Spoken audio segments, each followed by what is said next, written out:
Yeah, 196 I felt was definitely over par.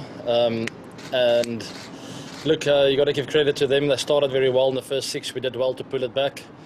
And I felt we were very slow to adapt with our defensive bowling. It was one of those wickets where you needed to utilise the conditions, really bowl it into the deck to get a bit of purchase out of it. I felt we were a little bit slow to adapt and unfortunately leaked, I would say, probably about 20 over par.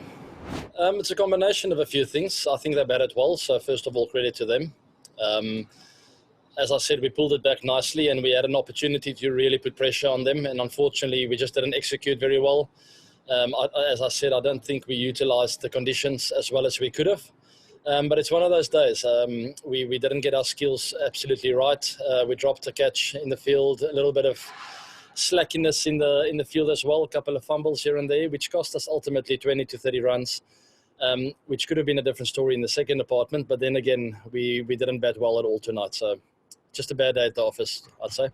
No, Yuzi is a world-class bowler. He's right up there with one of the best bowlers in the tournament. I would say we had a lot of options. Virat had a lot of options to turn to in the bowling department.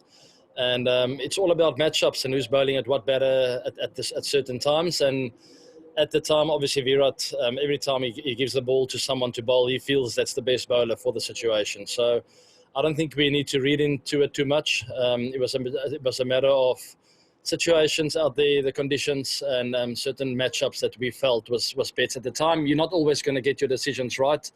I'm part of that decision-making process as well, so I'm in Virat's ear as well.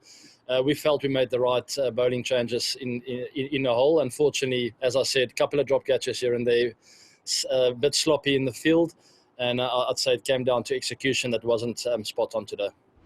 Yeah, it was his birthday today. He was in a jolly mood. His bowling is amazing. It's come a long way since the first time I met him.